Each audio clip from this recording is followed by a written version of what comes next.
Hi, my name is JJ. I'm a senior software engineer at HousingAnywhere, and today I'll be walking you through the calendar page. In this video, you will learn how to view upcoming bookings for this year and next year, what are the different calendar event types, how to change the availability of listings on the calendar, and finally, how to navigate to a conversation from the calendar. Let's get started.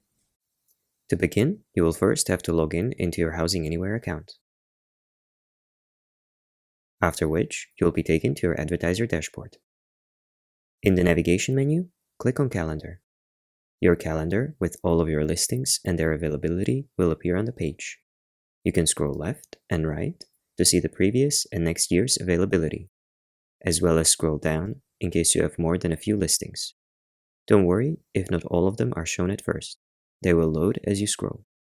On the calendar itself, you will see three different types of entries. The first ones are booking entries.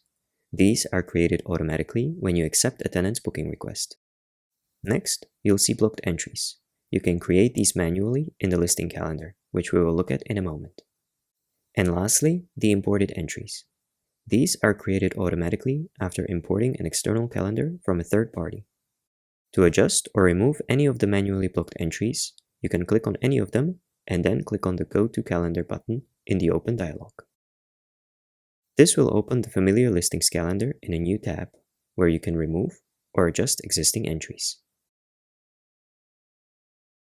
To navigate back to the calendar, you can switch back to the previous tab or use the navigation breadcrumbs at the top of the page. If you want to add new blocked entries to a listing, you can also click anywhere on an empty space next to it. A dialog may appear asking you to confirm if you would like to open the listings calendar. If you would like to skip this notice next time, you can always check the Don't Show This Message Again option. Once you click on the Go to Calendar button, you will be taken to the listings calendar again, where you can mark additional periods as blocked.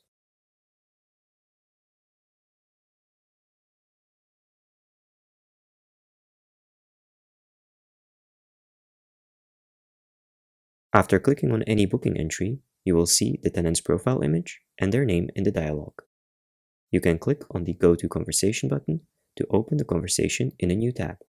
You can manage the booking request or contact the tenant just like you're used to. And that's it. Thank you for watching, and I hope to see you next time.